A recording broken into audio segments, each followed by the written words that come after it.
Sai Ram, everyone. It's an auspicious day because we are beginning the study of the Geetha Vahini. It's an eternal message which Swami brought whenever he has taken an avatar. And in the name of Geetha Vahini, Swami has given it to us. So without further ado, we will start the process. I think just to... Okay, we'll start, sisters. Let's go ahead.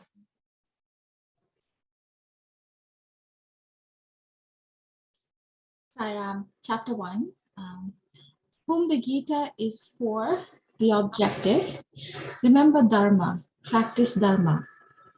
Introduction to Arjuna and Krishna, Arjuna's despondency, the path of surrender. To understand the meaning of Gita, a reverential approach is necessary. You must take up its study in an attitude of submission and expectancy. For the Gita is the milk of the Upanishads, drawn by the coward Krishna with the help of Arjuna, the calf, for all the dull-witted to drink and draw sustenance from. Some argue that the Gita as a sacred poem was created later than the Mahabharata, of which it is a part. But whatever may be said of the composition of the Gita, there's no doubt that the principles and teachings of the Gita are an ancient, nay, dateless. In the first 3 verses of the 4th chapter, reverence is made to the Lord, instructing the Gita first to Surya, sun god, and later to Manu, first lawgiver, and also to the fact that from Manu it reached King Ishavaku and thence to others in succession. So the Gita is beyond the category of time and cannot be assigned to a particular point of time, past or present. The Gita is a text for spiritual practitioners, for it emphasizes spiritual discipline and spiritual attitudes more than anything else. Every chapter lays down means and methods of reaching the goal of peace and harmony. Now, spiritual discipline is the product of keen and steady yearning for progress. The aspirant must aspire, not despair. He must persevere, not clamor for quick success. The Gita is a boat which takes people across from the self-imposed state of bondage to the freedom that is their nature. People are taken from darkness to light, from lustrelessness to splendor. The Gita ordains disciplines and duties that are free from the taints of tendencies and impulses that tie people to the relentless wheel of birth and death. Thank you very much, sister. Swami is giving us an overview of the Gita, its importance, what it contains, and how we should approach its study. Quite involved 2 paragraphs, because I think Swami always, believes in preparing us so that we can receive the message. So he has given a lot of information here as by way of preparation. So I will open it up for discussion. Just one, I don't know whether Mani Aunty is around. There's one word which I think I would like Mani Aunty to refer to the Telugu Vahini and tell. The word dull-witted is used. I do not think that is the right word. I will ask Mani Aunty to comment on that, and then we will proceed. Sai Ram, Aunty. Yeah, 1 minute. You want me to read it from the book, Arun? Yes, Aunty.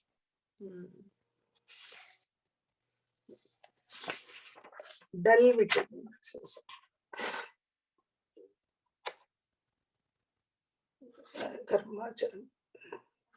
In the first paragraph itself, it comes, you know. Yes, Aunty. Nalugu adhyayalo, No, before that, Aunty. Before that, first yeah. paragraph. గీత యొక్క విలువలను తెలుసుకోవలన మొదట గీతపై పూజ్య భావం కలుగవలెను. గీతకు బహిరంగ పరీక్షణము బాహ్య నిరీక్షణము అత్యవసరము. గీత యొక్క భావార్థం గ్రహించిన అది ఎంతో గాంభీర్యమో తెలియను. ఉపనిషత్తులు గోవులుగును, అర్జునుడు దూడుగును, పితుకువాడు గోపాలుడుగును, మంచి బుద్ధి గలవారులు త్రాగువారుగును. That is it. I think so. Exactly. The dull-witted he is not mentioned here. Manchi buddhi galavarlu tragu parugunu, he says. For all the dull-witted to drink and draw assistance, he says, here it is written, Manchi buddhi galavarlu tragu varuganu. Just opposite it is written. Yeah, so Manchi Bhukti means people who have good discrimination. So, who are good people. Yeah, so it is not for the dull-witted, because the dull-witted, I don't know how it became dull-witted in English. But Swami says Manchi Buddhi means good discrimination. Good Buddhi, whoever has, they will be able to draw sustenance from it. Yeah, that's correct. Okay, thank you very much, Aunty. So with that sort of correction, I think it's a very big correction. I will open it up for any discussions or any comments from anyone. Saira.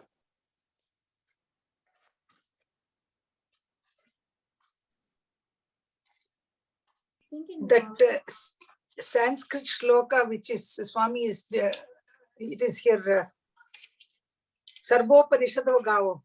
Yes, Aunty. That I think you can speak about it, Aunty. Yeah. Just to give everyone some idea. Yeah. In the Sanskrit, first original Bhagavad Gita, Swami says, Sarvopanishado Gavo, Dogda Gopala Nandanaha, Partho Vatsaha Sudhir Bhokta, Dugdam Gita Amritam Mahat. Even in your here, you know, the translation, men of pure intellect are the enjoyers. That is what is written. Sudhir Bhokta, Dugdam Gita Amritam Dahu. Mahat. Yeah. It's not for the dull-witted, it is those who pursue intellectually. I mean, those who want to reach that stage where we can understand the real meaning of our lives, they must read Gita and they will definitely get sustenance from it. That's what Swami is saying. And regarding the giving it to Manu and the Surya and all those things, you know, generally Swami, what he says, it is not only for it was in the past, it is past, present, future. For all the times to come, this Gita will be eternal teaching for all the humankind. Sai Ram. Thank you very much, Aunty. Sai Ram, maybe this is for Mani Aunty. Can you tell us about a little bit about the Manu or the Manu Sastra, the first law giver? What kind of law maybe the Manu has given in the starting of the universe? So I know all the time they always in the sacred books, so in the Sastras they have referred to Manu Sastra or Manu Dharma, and we don't know much about that Manu Dharma or the Manu Sastra, but here Swami indicated the reference is made to the Lord instructing the Gita first to Surya, sun god, in this day, and later to Manu. Maybe is there any backup story for that one, or at what point this kind of incidents happened or something?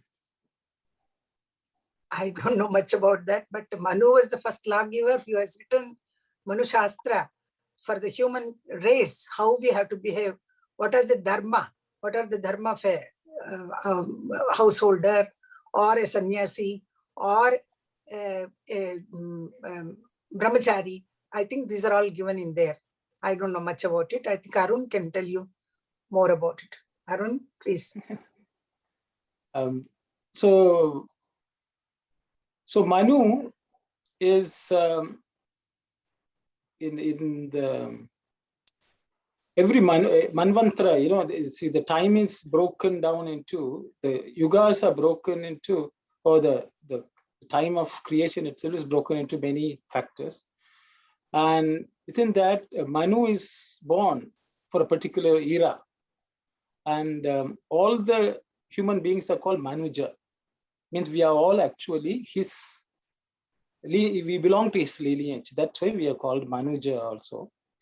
So the thing is, he is the first, in Christianity, you can say Adam, okay, if you want to put it that way. So the thing is, as Swami has said, sun lasts so many billions of years. Within that, each period of time, a Manu is born. And that Manu looks after a particular period called Manvantara. Okay, I just don't want to go into details. But for each Manvantara, the Manu writes up whatever he is taught by the Lord. You know, so Krishna is telling, and now Swami is telling, they taught Surya how to live their life. Then they taught the same thing to Manu also.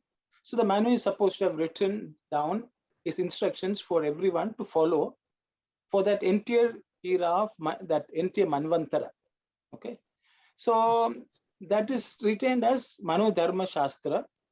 If anyone is interested, it is available. You can learn Sanskrit and we can study it. But it is, you know, it has become a very politically controversial text because people don't understand the text.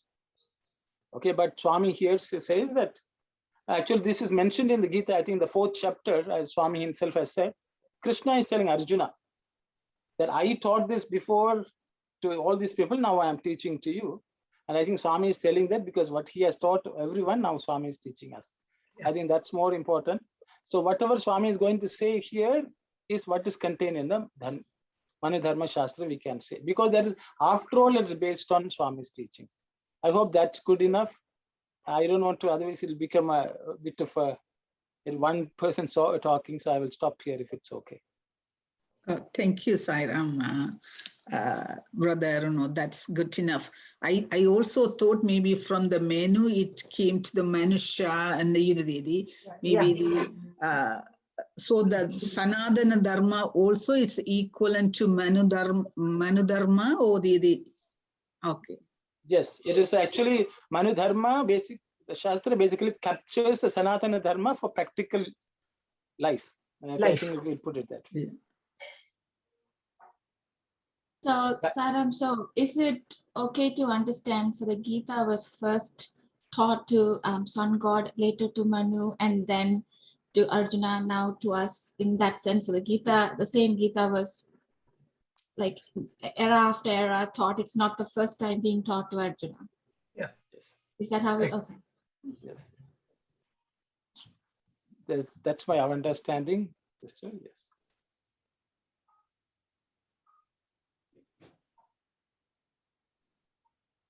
Sairam, the second line where it says you must take up its study in an attitude of submission and expectancy. I think Auntie read this line. Is it something? I just wanted to understand that.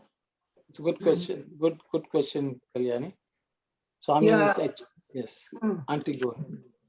In Telugu, Geetaku bahiranga parikshanamu, bahya nirikshanamu, atyavasaramu. Bahya nirikshana, that is expectancy. Here, what Swami wants to say here?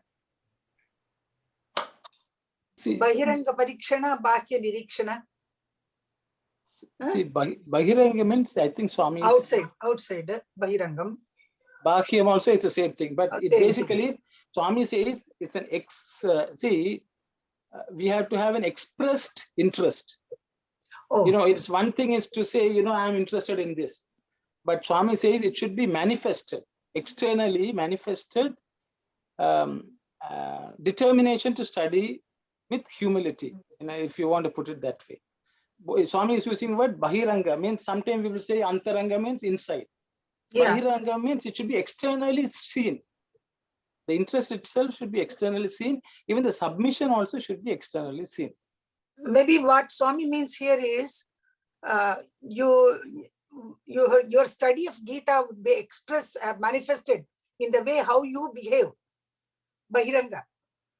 How you, what message have you taken from Bhagavad Gita, and how you are manifesting that important message in your life, how you are implementing it in your life. That's what I think it says, like Bahiranga Parikshana. Nirikshana, Bhakya Nirikshana, I don't know what.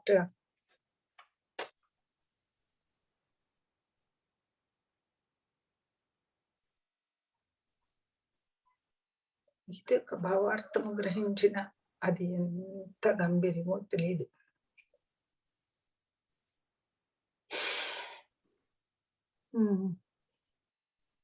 See, Niriksha means to search, seek, introspect, inspect, observe everything. Research, yeah. Okay. Parikshana is also examine. You know, it's so we have to externally examine ourselves to see whether we have inculcated in us, and we have to reflect also and see. You know, we have to see. Always we have to seek out. Okay. So actually, sincerity in our seeking is what Swami is explaining, and that seeking should be expressed in our outward life. You know, it's one thing is to take in the information; it's in our head. Swami says that is not, you know, it has to, Swami always says you have to take the food, it has to go inside, it has to digest, it has to go to all the cells, and then you should have the energy to function. Until then, the food is not fully, it's not complete, the cycle is not complete. I think that's what Swami is talking here. So the reverence means it's not only you take it, consume it, analyze it, assimilate it, and express it. Express it. Okay, I think this all that is contained in that statement. I think someone has commented it's research or see in detail, as Sister Anita has explained. Thank you, Sister. And those two words, Bahiranga and Bahya, both mean external? Yeah. See, yeah, Bahir means external, outside. Anga means a limb. Bahiranga means it should be visible as a part of you. Okay. Okay. If for example, if somebody does something in front of everyone, they'll say Bahirangama he has done. Means where it is visible to everyone. You know, it's not sometime inside the hidden in the house. You know, it's outside. You know, something like that. Okay, Bahir Anga. Anga means limb or part. Okay, so it should be externally seen as a part of you. Okay. So that's why we use the word manifesting outside. Okay. And can you just brother? Sorry. Okay, go ahead. But it's easy to remember that way because I think the Hindi word came from Sanskrit word, Yes. bahar and andar. Yeah. Bahar means outside, andar means inside. So anything, you know, outside environment and so outside body, ang, like, you know, the body part. Bahar is outside and andar is inside. So that's how I remember because it's easier. Sorry. Yes, yes, sister, that's right. Thank you, Sairam. And then, sorry, I was just going to ask to repeat those phrases again. Bahiranga Pariksha. Bahiranga Parikshana. Bahya Nirikshana. I think Nirikshana is, the expectancy of our outsiders, maybe. That's what Bahya Nirikshana. The ones who see you from outside. Observe you. That's Nirikshana is observing. Bahya Nirikshana. Others should be able to observe, from outside somebody should be able to observe. Yeah, correct. How far you have implemented Gita's message in your life. True, Mani Auntie. It's because when the doctor examines you, it's called Nirikshan. Yeah, correct. Nirikshan. In Hindi also we say that. Right? So the doctor should understand it actually. Thanks, Sai Ram. Check up, basically. Check up. Exactly, yeah. So in that one word Bhakya Nirikshana, Swami has expressed the whole, the outside people, outsiders, how you, they observe you and expect you to behave in a particular way. That's what Swami is trying to tell us. I feel so.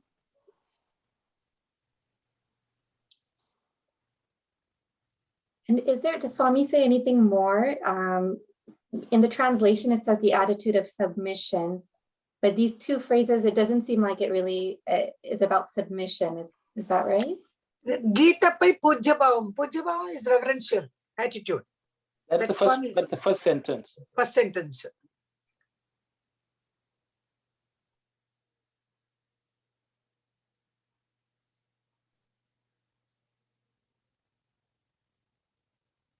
And he says, Bahiranga Parikshanamo, Bhakya Nirikshanamo, Atyavasaramo. It's very necessary. Essential, Auntie? Yeah, essential.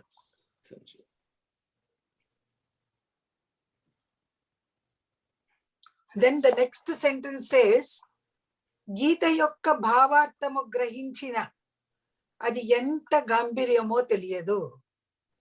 That's not translated, Auntie. So yeah, it's here. It's not here. Yeah. Bhavartha, the essence of Bhagavad Gita, how profound it is. Gambiryam.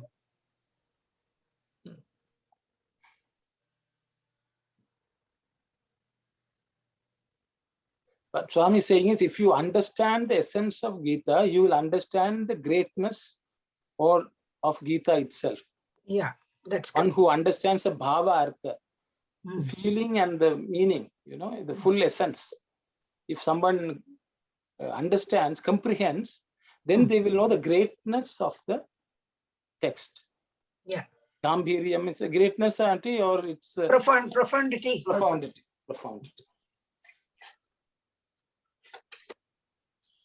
There's no proper English word to translate Gambhiryam. Yes, Gambhiryam. Yeah. It's depth. The depth. How deep it is, the meaning. Yeah, you can say that also.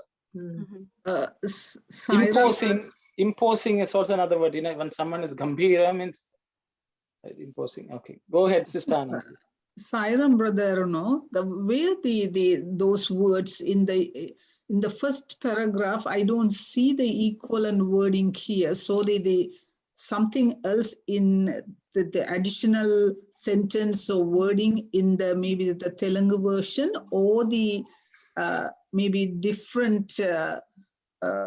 So whatever the words the Manibhashyam Auntie indicated, that I don't see those words in an attitude of submission and expectancy. That is very different from what Auntie explained to us. And the other wording you're telling, I am going through this one. I don't. It's not translated, sister. Not translated. It's not translated. Oh, it's not translated. So that's an additional paragraph or something else. Sentence. It's one sentence. Swami says the great, about the profundity of Gita. Swami is saying, if someone understands the essence properly, they will understand the profundity of that message. That's what Swami says. See, Swami combines these two words, Arun. One is the attitude of submission. Yes. And the other is expectancy. Yeah. So these two things are combined together. We understand attitude of submission, puja bhavam. We have, with a puja bhava, with a reverential attitude, we have to take up the study of Bhagavad Gita. And here that word expectancy means, here the translation is Bhakya Nirikshana. Nirikshana. Yes. I think Bahiranga Parikshana has been translated as submission. Submission. But then there's another sentence which is talking about the profundity of the message, but that is not translated. That's not, yeah. That's not translated. Okay. Okay, thank you. See, that's why Swami has made the arrangement for us to read the Telugu in consonants. Yeah, correct. See, that itself shows that Swami is in charge. I feel this Bhakya Nirikshana is only what we understood by saying, you know, the outsider who observes you, if you have got the real essence of Bhagavad Gita, you are manifesting it in your behavior, in your attitude. I think that's the meaning I have taken. I don't know whether I'm correct or not. Nididhyasana, auntie. So Swami is just telling Shravana Yeah, Manana Nididhyasana. Shravana Manana Nididhyasana.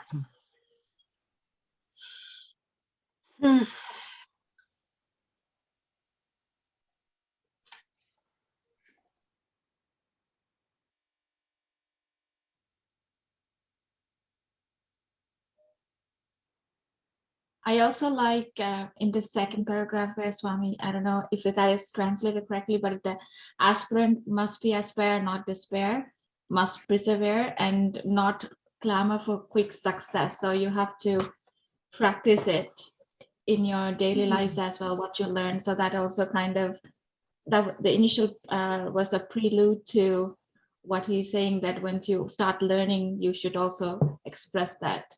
It's not spirituality is it's not a quick success, so you have to practice. And also Swami emphasized that the Gita is a text for spiritual practitioners. He didn't even say spiritual seekers. So Swami wanted to confirm that if you are a practitioner, then only it would really work for you. You know, if we just study and not in practice, then it wouldn't work for you. That's yes, correct. Yeah, that's kind of the introductory statement Swami has given. If you study, if you really want to understand the Gita, you have to really practice. Then only you would get the essence of that, the Gita, the Bhagavad Gita. Otherwise, you wouldn't even understand or benefit from that.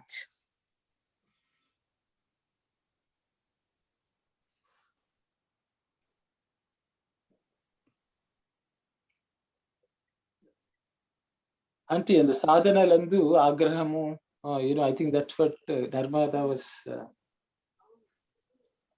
Second paragraph. It's in the second paragraph, auntie. Yeah. The last. Sadhananu pattukonnavadu tappani sariga siddhini pondunu. He will definitely get that. What He will succeed. He will succeed. He will succeed. Sadhanalandu agrahamu undakudadu. Yeah. Steady progress should be done, but not, some people take it as a rush. Yeah, that should not be there. Duragrahamu undaradu. Pattudala atyavasaramu. So are there words here? So they have used, auntie, you must persevere, not clamor for quick success. Yeah, that's. So basically, Swami doesn't want us to, lunge at it. We should not rush. Rush, yeah. Or we should not give up. Duragrahamu also is a wrong understanding. Yeah. But he says pattudala, which is determined, steady learning. Yeah. Sorry, auntie. Correct. Duragrahamu undaradu. You know, self-imposed state of bondage. It's written, no. It taints the that are free from taints of tendencies and impulses. See, they are saying, tie people. so the aspirant must aspire, not despair. He must persevere, but not clamor for quick success. Yeah, quick success. So that one is despair, one is clamoring for quick success. Both Swami says should not have. It should not be there.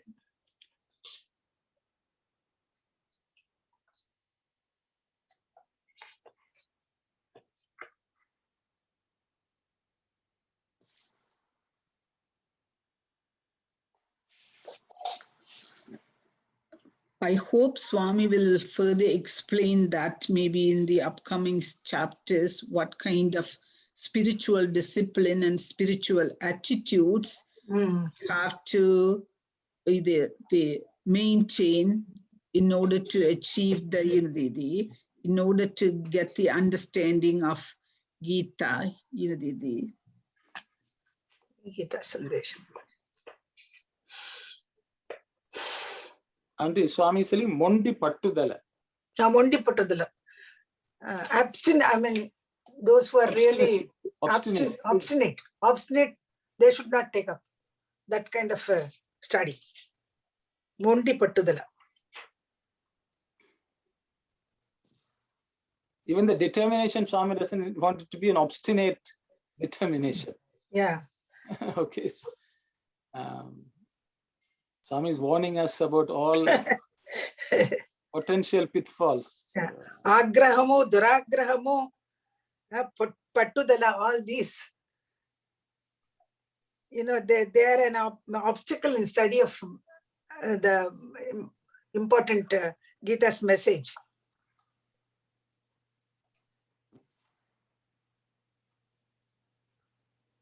Some people take up sadhana in a very, very obstinate manner. That's what Swami is warning us.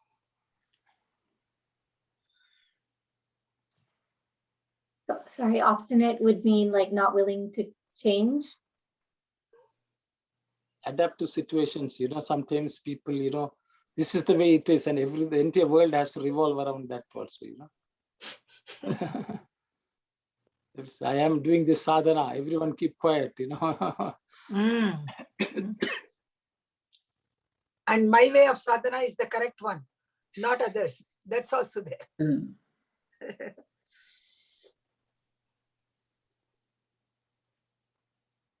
Sorry, brother, I don't know. I missed something.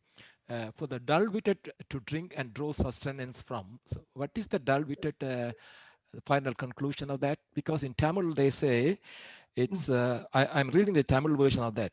Yeah. நல்லறிவுடையோர் எல்லோரும் பருகி பலம் பெறுவதற்காக இது தரப்பட்டது. நல்லறிவுடையோர் எல்லோரும். Correct. Is that the நல்லறிவுடையோர் is meant dull-witted? No, English translation is incorrect, brother. What you have in Tamil is right. Okay. Tamil and Telugu is also right. Manchi buddhi. Manchi buddhi galavarlu. Means good discrimination or good buddhi. So which is the Tamil is translation is right, brother. Right. That's correct. I don't know why this dull-witted. How did this? Someone along the way, dull-witted has changed to chant. Because it's a translation from the Gita sloka which Shanti talked about, which is Gita Mahatmyam. Isn't it? Yeah, Gita, Gita Mahatmya is a prayerful meditation. The first. Yeah, so you know every Bhagavad Gita. Yes, so there is a series of slokas which people talk about, but the description of Gita. Gita Dhyanam. Yeah, Gita Dhyana Shloka. Gita Dhyanam. Dhyana Shloka. So, starts with Parthaya Pratibodhitam Bhagavatam. Yes. So the one verse gives that. Sudhi Bhokta, you know, that's Sudhir Bhokta. Sudhir Bhokta. Sudha. Sudhir. Dhir means buddhi, and su means good, which is Manchi Buddhi Swami has done. Sudhir Bhokta. That's the correct translation. Yeah. Men of pure intellect. Yes. Sudhir Bhakta. Madhusudana Saraswati, one of the Vaishnava saints. Vaishnava saints who came afterwards, he was Advaiti, but became Advaiti later on and became Shankaracharya's Shishya also. So he has written all this Gita Dhyana, Dhyana Shlokam. 9 slokams he has written.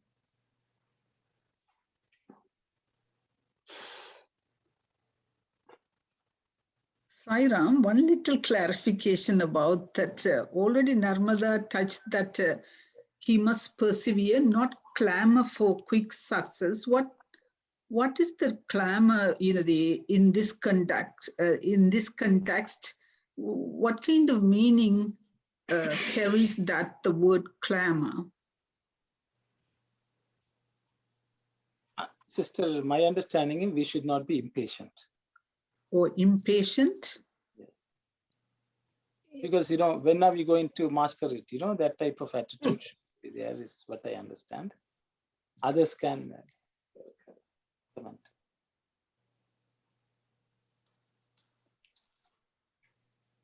When am I going to complete the Gita book, and then when am I going to learn all the things, the messages written here?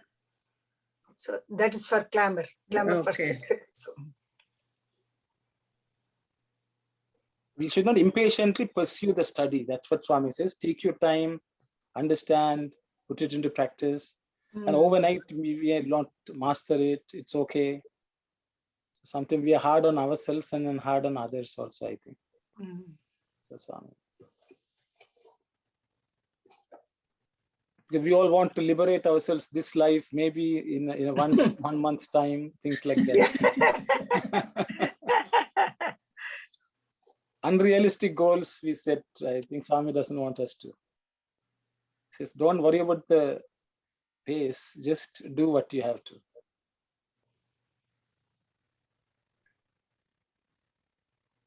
And is this the correct translation as well?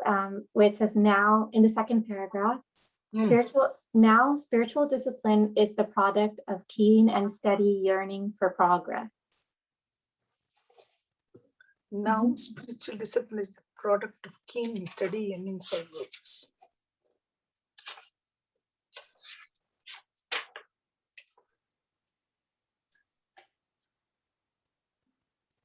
I think it follows into persevere, not clamor. So you test to be slow and steady or keen and steady.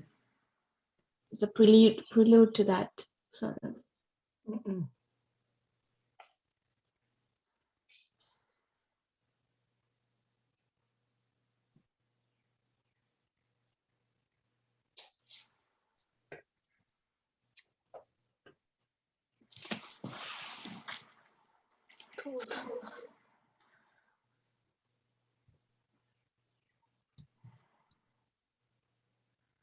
Swami has not given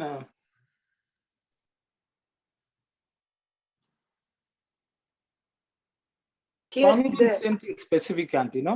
I know. గీతలో ప్రతి అధ్యాయమునను సిద్ధియను తోడు సాధనలను చెప్పబడింది. No, Auntie, before that, Auntie, before the clamor for ఆగ్రహముకు మున్నాడి. అది దురాగ్రహం ఉండరాదు, సాధనలందు ఆగ్రహం ఉండకూడదు. So Swami has said, గీత సాధన ప్రధాన గ్రంథము, సాధనను పట్టుకొన్నవాడు తప్పని సరిగా సిద్ధిని పొందును. That's what. Yeah. Swami has not specifically said anything other than saying that we should have the determination and things like that. Auntie, those three they have translated it as every before that sentence, Gita is text for spiritual practitioners. That's Pradhana Gantramu, Swami has said. It is the main text. Then it says, for it emphasizes spiritual discipline and spiritual attitude for more than anything else. Yeah. Every chapter lays down means and methods of reaching the goal. Here, that is what. Gitalo prati adhyayamunanu siddhiyanu todu sadhanalo cheppabadinavu. The means and the methods of reaching it, methods of doing sadhana also is given in each chapter. So now the spiritual discipline is a product of keen and steady yearning progress. There I don't think there is any Manushaniki kalpita bandhana lundi tappichida.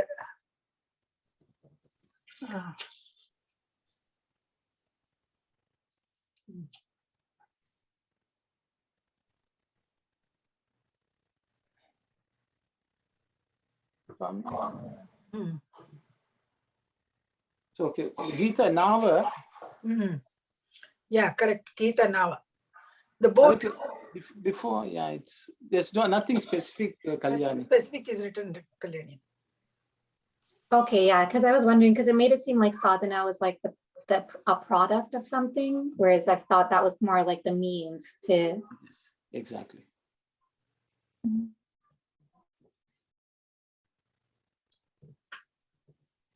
I think the word sadhana has been translated as emphasizes spiritual discipline and spiritual attitudes more than anything else. Yeah. Because Swami is telling, it talks about sadhana. So the word sadhana has been translated like that. As spiritual discipline, it is. And spiritual attitudes. Okay. That's what you're asking, no, Kalyani? Yeah, and the other line about it being a product, that sadhana, or here it says spiritual discipline is the product of keen and steady yearning for progress. But that is not really. So that's Pattudala Swami has used. No, you have to have sincere, determined effort. Determination too. But that determined effort itself is the sadhana, right? Yes. Okay. Yeah, I think because she's asking steady yearning for progress. Yeah, so that's. So each chapter is giving you the method, how to reach the goal. So now spiritual discipline is the product of keen. If we study with the keen study of Gita, and spiritual discipline is the product, he says. I don't know. Is next paragraph's first line is the correct translation, is it?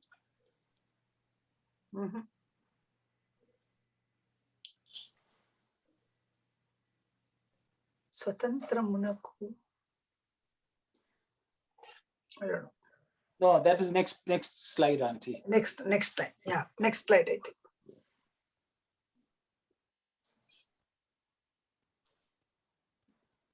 Because I think, Kalyani, the reason is the word sadhana is very difficult to translate. So, yes, it has become a bit descriptive. That's the reason, I would say. I think in Tamil, I think they have better. They have given a better translation on this read paragraph. Maybe I can read them. Most of you can understand it. So that way it's much more clear even to Kalyani, and even for Narmadas. She was pointing out about the despair and some word, one of those words there, aspair and despair. That might give a clear understanding. இனி முன்னேற்றத்திற்கான முனைப்பும் நிதானமும் கூடிய வேட்கையின் விளைவுதான் சாதனம் எனப்படும். முன்னேற்றத்திற்கான முனைப்பு. So you have to have the really keen kind of attitude to improve, sort of things. The next one is சாதகன் சாதிக்க ஆசைப்பட வேண்டும், அதில் நிராசை அடையக்கூடாது, தொடர்ந்து விடாமல் முயல வேண்டும், சீக்கிரமே வெற்றியை கண்டுவிட வேண்டும் என்று அவசரப்பட்டு துடிக்க கூடாது.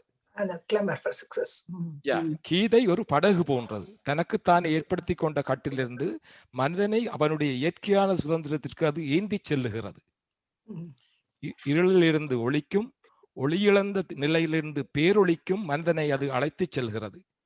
இழுக்கம் என்பது இல்லாத பிறப்பு இறப்பு என்ற சக்கரத்தோடு மனிதனை பிணைக்கும் வாசனைகளின் கலப்புகள் நீங்கின ஒழுக்கங்களையும் கடமைகளையும் அவனுக்காக கீதை ஏற்படுத்தி இருக்கிறது. The next is it is written here. Sairam. Thank you, brother. Thank you. Thank you.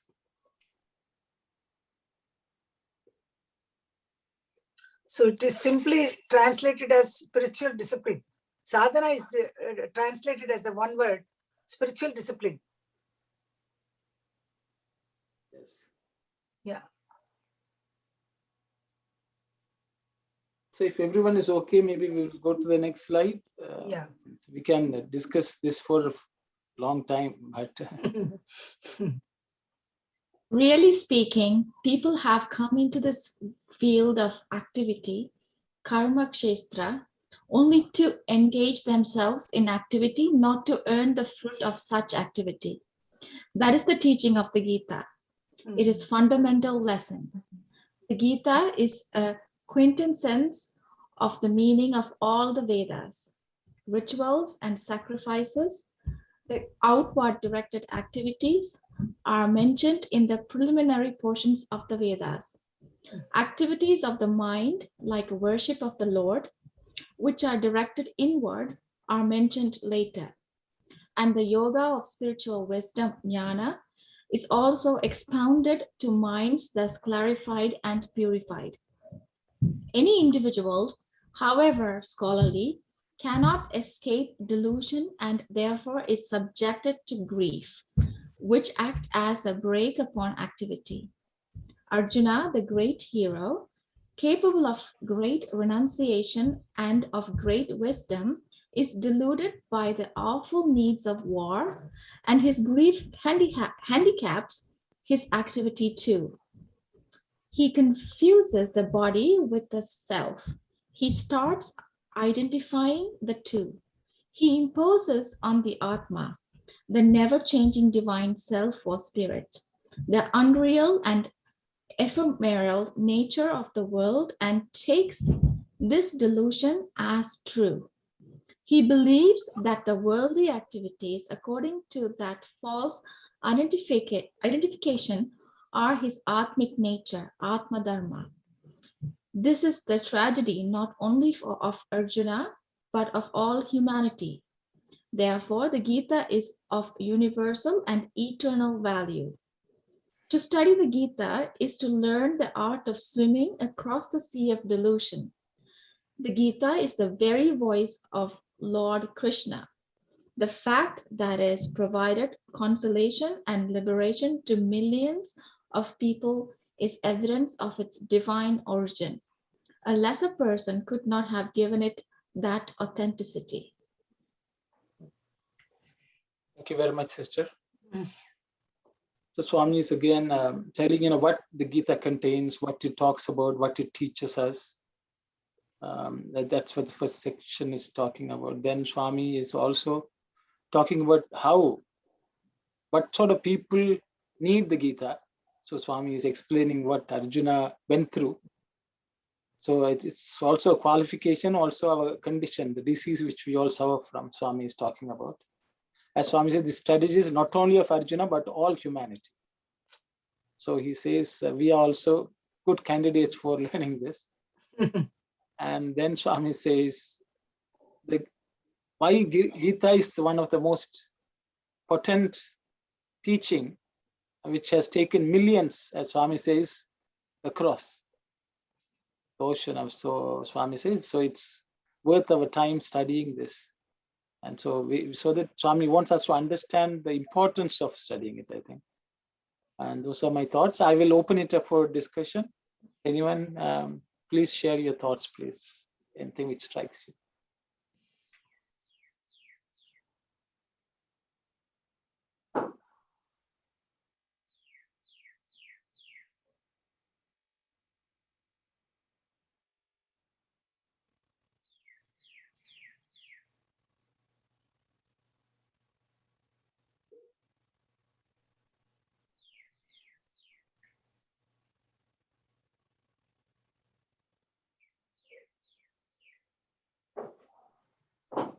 Here Swami is saying rituals and sacrifices, the outward directed activities are mentioned in the preliminary portions of the Vedas. Karma Kanda. Swami is referring to Karma Kanda. Karma Kanda. And then later on he says like worship of the Lord, which are directed inward, are mentioned later. That is Gnana Kanda. Upanishads. Gnana. Upasana Kanda also, I think, Auntie, but I don't know what. Gnana Kanda is also. Then third one, Swami is saying, and yoga of spiritual wisdom, jnana. Spiritual wisdom, that is Gnana. So Karma Kanda, Upasana Kanda, and Jnana Kanda. Jnana Kanda. So Karma Kanda is Seva, No, you say Bhajan is Upasana Kanda, and study circle is Jnana Kanda. yeah, equating the three. The three here. No, Swami has said, service, adoration, and illumination. Sai. Yeah. Sai, Swami says, one of the explanation of Swami says is S stands for service. Service. Karma Kanda. A is A is for adoration. adoration. I is for illumination. Illumination. Yes. Illumination. That's one of the explanations of Swami's name by Swami. Karma, Bhakti, and Jnana, all three together in Sai, in the one name, Sai.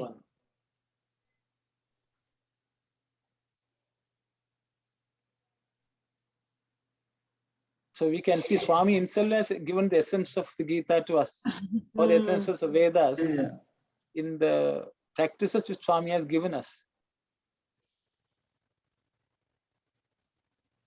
Saram, if you could explain that again, in a way, teaching of Gita is a fundamental, Gita is a quintessence of the meaning of all the Vedas. So Gita has everything, like includes information from all the Vedas. Is that what they're trying to say here by rituals? Okay.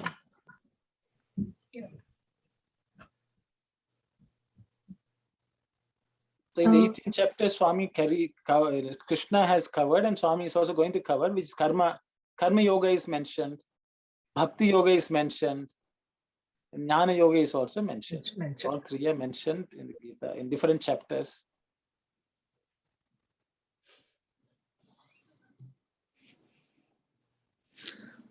So basically, if we study this, we have studied the Vedas. That's what Swami is saying. Sai Ram. Okay. Okay, sister, go ahead. Thank you.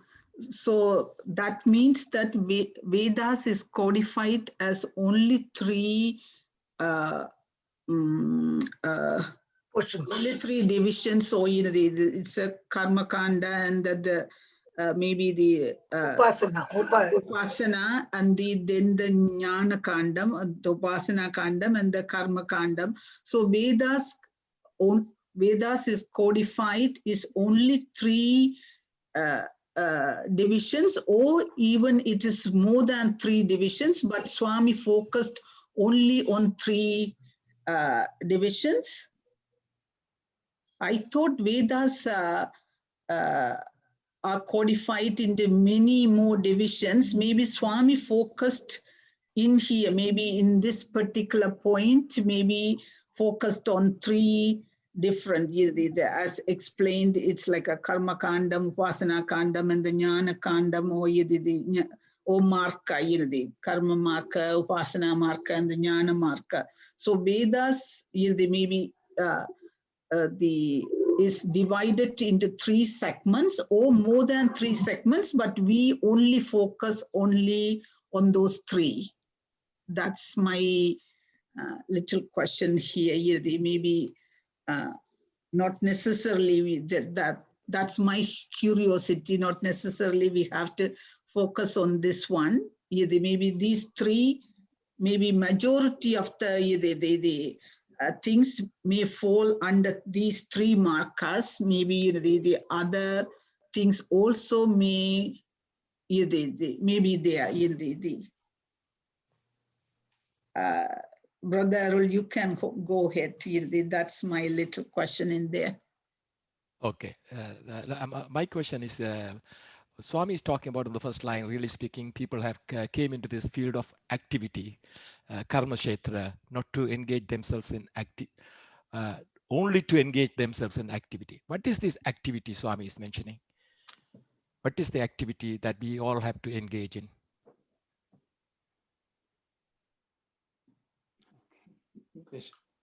Sairam, brother. So there are two questions out there. One from Sister Ananti about the codification, the classification of Gita, Vedas and the Gita. And I think Brother Arul is asking, what is this Karma Kshetra? What activity should we engage in? Swami said. Okay, and anyone would like to comment or share any thoughts, please? Yes, Brother Arun, Sai Ram. Sai Ram, sister. Like I could be wrong. I don't know. Like Vedas go into a lot of sub classifications, right? The sciences, the math, and all that, right? And then Gita is the one that teaches us how to live our life, like you say, karma kshetra. So how to do our karma, and they say that just do your karma and leave it to God. Is it that's what it is? If you can, I'm a little Okay. confused with this. Thank you. Okay, thank you. Okay, Auntie, you want to say anything, Auntie? Mani Auntie. Basically, Vedas originally were divided into, Vedavyasa did like this. First, the portion was rituals. In those days, they used to follow lots of rituals, yaga, yajna, and other things, which were quite difficult to follow later on. So that first portion is called Karma Kanda. Afterwards, the second one, Upasana Kanda, the mantras which are recited and the methods to follow what they were following, the meaning of all those things were given in Upasana Kanda. Later on, they said we should not stop with this. We should go deep into the meaning of the Vedas and what message it is conveying. Then comes the Upanishad, that is Gnana Kanda. That's the main three portions of what I have come across. Maybe I don't think there is any other Upanishads come under. Yeah, so yes, Auntie. Kanda. And what was the question? Okay, so I will also comment to something. Yeah, please. So Sister Nananthi, as Auntie has mentioned, Vedas, there are various divisions. I think people say, there's Rig, Yajur, there are four types of Vedas. And then within those Vedas, they are also divided as Samhitas, Brahmanas, Aranyakas, and Upanishads, based on the stage of life. But as Auntie said, predominantly the earlier section covers rituals, Vedic, rituals, day-to-day rituals, yajnas, yagas, agnihotris, as they say, what they practice. But there also we find some spiritual jnana texts also there within that also. But predominantly they focused on rituals. The second section also, the prayer and the worship of various gods was mentioned, and mantras were prescribed and things like that. So that is considered upasana. And the third one, as Auntie said, Upanishads predominantly cover philosophical subjects. Who am I?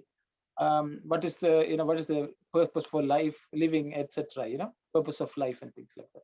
So that comes under jnana.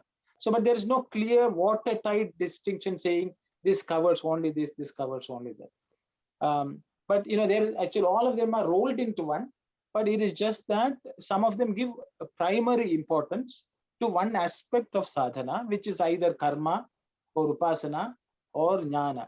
But as Swami says, all three of them have the other elements as well. The rituals also have to have upasana and also some understanding what we are praying, what we are doing. If you take prayer, there should be some rituals associated with it. At the same time, you also should think of the Lord and understand the meaning of life. So jnanam is there also in the upasana marga also.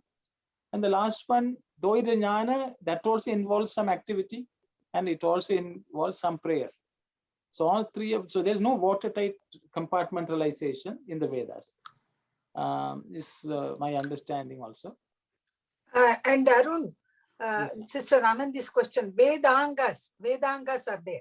Jyotish Shastram and what is it, Chandas, and then Ayurveda, all these are called Veda Angas, the part of the Vedas, but they later on come. But the main, predominantly these three are the important division of the Vedas. Sairam. So there are Vedankas and Upavedas. There are two categories. They also grouped along with Vedas, but as Auntie said, the primary is those four. Okay. the reason I asked the brother Arjuna, he has already touched. I also thought Vedas is codified as in the four Iruk, Jasur, Sama, Adarva. That was my confusion when this one. So I got that one. But the Vedanga, when I listen to the Suprabhadam and most of the Suprabhadam or the Sahasranama, they always say Vedanga, the Vedanga. I was wondering up until now, what is this? What is the difference between the Veda and Vedanga? So Vedanga is the maybe subdivision of Veda, or it's a part of the Veda. Ancillary subjects, sister. Oh, the ancillary subjects. Yes, okay. You can see the ancillary. The Vedic student has to learn those also. So it's just like, if you go to a course, you have what the core subjects, and then you have electives. Something like that. And Sister Anandi, those four Vedas names you are saying, Rug, Yajur, Sama Veda, Rug Veda, Yajur Veda, Sama Veda, Atharvana Veda. These are the four names of the Vedas. The Vedas, actually, Veda Vyasa, what he did was, the lots of revelations from the rishis were all mixed together. So the same subject was repeated in many Vedas, in many parts. So what he did was to bring it to a particular way of all the things he codified. This Veda will contain this, that Veda will contain this. That's what Veda Vyasa did it. So that's why we have four Vedas. I think you were mentioning about that. Ruggejusam. Okay, thank you so much, Auntie. Sairam. Okay, I think now we will go to Brother Arul's question. Yeah. His question is, what is this Karma Kshetra and what is the activity we have to engage in? Because my thing is, because there are varnas like a Brahmana, Kshatriya, and Sutra, Vaishya, all these kind of varna ashrama. So for a particular person, average person like me, so what is this telling me as an activity I should be engaged in? Okay, good, brother. Anyone who would like to discuss, please?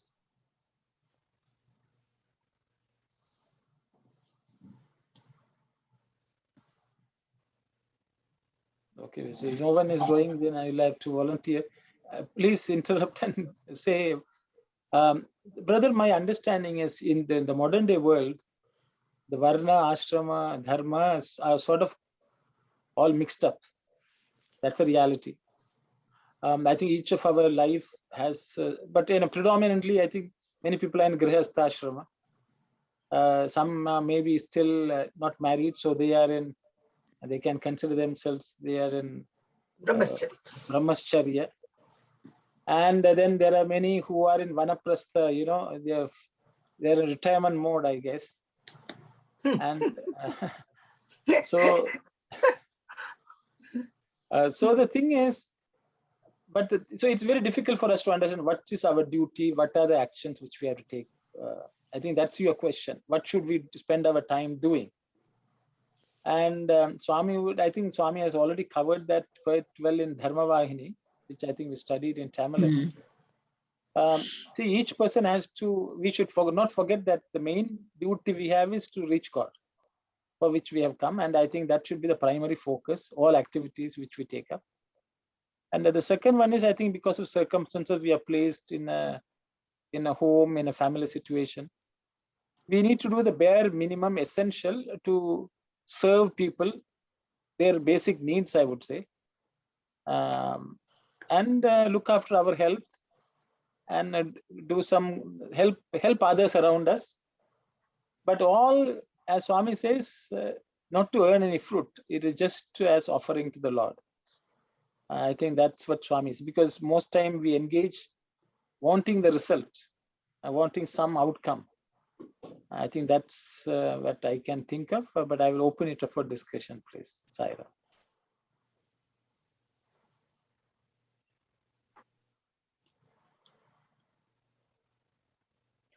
All of us have come into this Karma Kshetra we have some duties as householders or as retirees.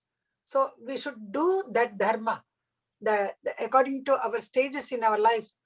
If we follow those activities which are suitable for our this thing in our life, our stage in life, that is our dharma kshetra it becomes then, and without expecting any fruit for such activity. Nishkama karma. If we keep on doing that, and each one of us has been assigned some kind of activity in our stage of life, so that if we do it with sincerity, I think that's what Swami also asks us to do that. Sairam. Thank you very much, Auntie. Anyone else would like to? I'm sure every one of you is in the same boat, as Swami has already mentioned. So each person, I'm sure, is handling it in some way. So I think everyone can share, what we can do, what you all have successfully done or something. Thank you. And the worship, the work, what you are doing. Thank you, brother. Thank you, brother. Sister Vinodini, you raised your hand. Please go ahead. Till recently, like when I was young, I'm still young, I think. Anyway, I get very upset when people don't return the same favor that we have done. So I always think, oh, I have done so much for them, and they are not even grateful. I think when you are young, you subconsciously, I don't do things expecting gratitude or favors, but I think human nature is that when something people don't respect you and ignore you, you feel, oh, I have done so much. But now I realize it's our karma. We had to do it, and it's not their fault. It's something they have not realized, and intentionally they are not hurting. So now I am like, I'm even advising my daughter to be patient, and she's doing it too. So I think it takes a lot of time. So from like 13 years I have been Swami's devotee. So it took me a long time to realize that you have to do things with your wholeheartedly, not expecting anything, and not get upset if people don't at least appreciate it. This is what I learned. Thank you very much, sister. Thank you. Anyone else would like to share anything, please? Whenever, Sairam, whenever we do things and with the expectation, then we put the consequences of the disappointment. So don't have the expectation. You just do whatever you do the other people, helping other people, serve the other people. Don't expect anything back. And then you don't have the disappointment. That's not like many people, like, like I'm talking people outside, you can hear a lot of complaints about, oh, I did this, I did that. So it didn't happen, nothing, and all the bad things happened to me because they have the expectation and then they are disappointed. But like you serve, do whatever you can do, and then don't have anything expecting back, and then you don't have the disappointment. You would feel happy about it because you don't expect anything back, and then you don't see the fruit. Sairam. Thank you very much, brother. Thank you.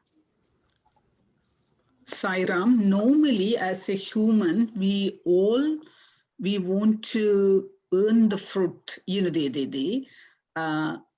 some people, they even worse, without doing anything, they want to have the fruit. Some people, they do the work and want to have the fruit. Only a very few people, they want to do the work, but they don't expect any fruit. But majority of the people, that's a human tendency too. Always we expect some sort of fruits, to get it from the, the work or activity we do. That's why only for the spiritual aspirants or spiritual sadhakas, Swami is telling that don't expect the fruit. Just like Brother Bharathan nicely said that, do your activity that would make the person different from the ordinary person as a spiritual sadhaka. That is hard, but the spiritual sadhakas, if they want to practice this spiritual activity, we should be having that sort of the attitude or to inbuilt in ourselves. Otherwise, it would be very hard up until the last breath of our life in this cycle. Thank you, Saira. Thank you very much, sister. Thank you. Anyone else would like to share anything, please?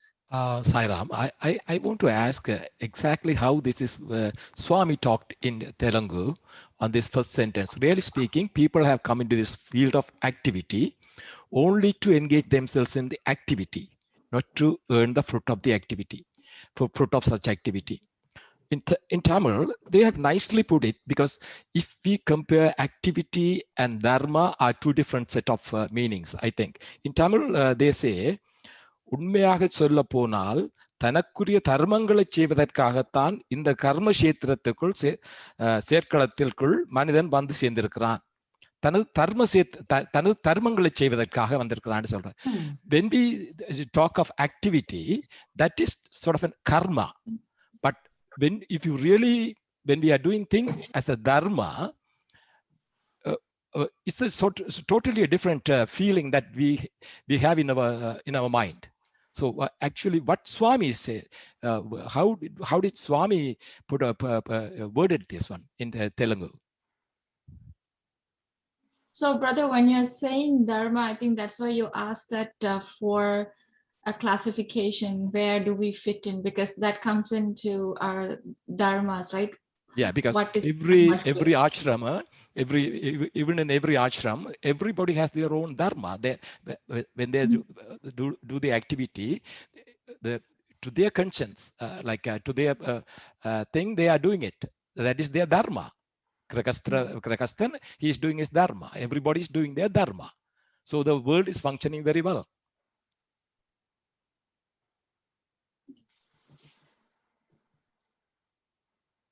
So I think I will ask Auntie. எங்க படிக்கணும் சொல்லுங்க. అసలు మానవుడు ఈ కర్మ క్షేత్రమున correct. అసలు మానవుడు ఈ కర్మక్షేత్రమున కాయమును ధరించినది కర్మాచరణము కొరకే. జస్ట్ టు డూ దట్ కర్మాచరణ, man he's got this body. కర్మ ఫలము కొరకు కాదని గీత పదే పదే నిష్కామ కర్మను బోధించు. Again and again Gita is telling us not to expect any fruit of for your action. Vasanale karma edala phalamula edala asaktini kaliginchuno. Because of your vasanas, it creates the desire for the fruit of action. Kanuka modata vasanalu nirmoolam chesukonatuku Gita prabodhamu mooladharamu ayunnadi. Just to get rid of those vasanas, Gita is advising us to get rid of them, and then so that it becomes the foundation, so the first step for our journey. Samasta Vedartha Sarang Sangame Gita.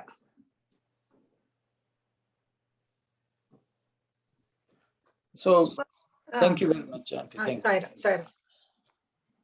So Brother Arul, in addition to what I think Auntie, basically Swami is saying the same thing in Telugu. There's nothing new from what I can see. Nothing new. But if you see the second paragraph, Swami says the problem for Arjuna was he believes that his worldly activities, according to that false identification, are his atmic nature.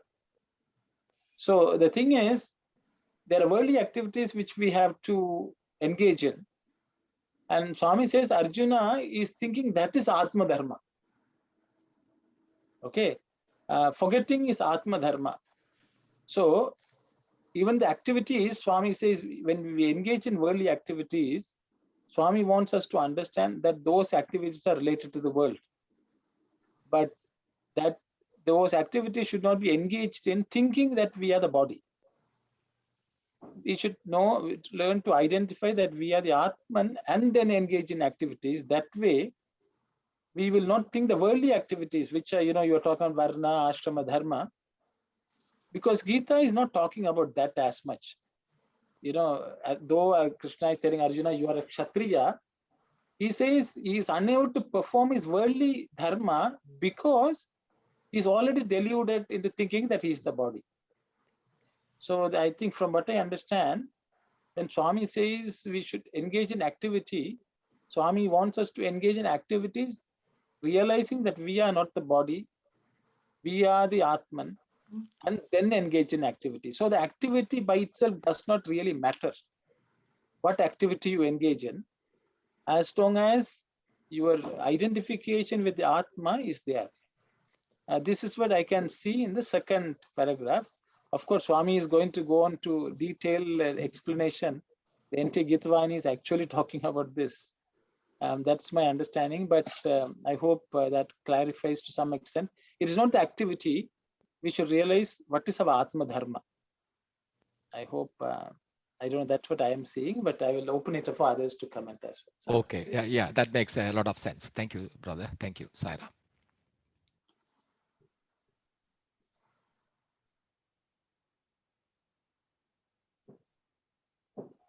So it's about 4:16. Yeah. Said Avaranaha, a quarter. We usually try to. Just Anand, you have something to say? Oh, thank you. Sairam, brothers and sisters, you may be wondering why Sister Aruna and Brother Dasan are not here today.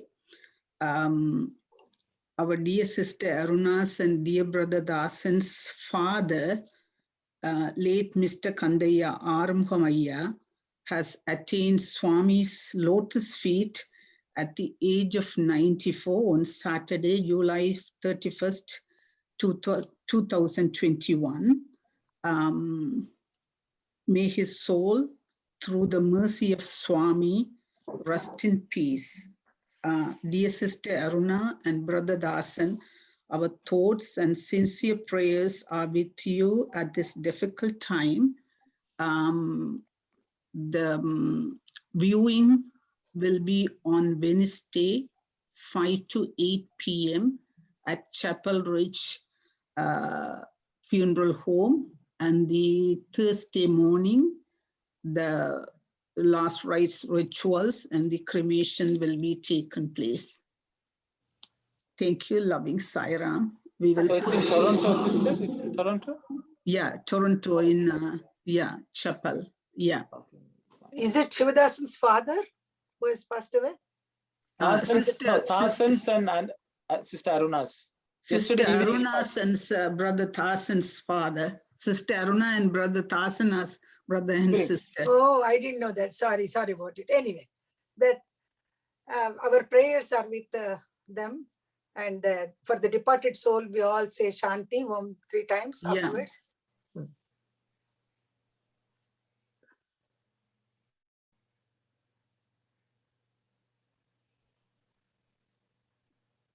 So in our ending prayer, we will keep our prayers with them.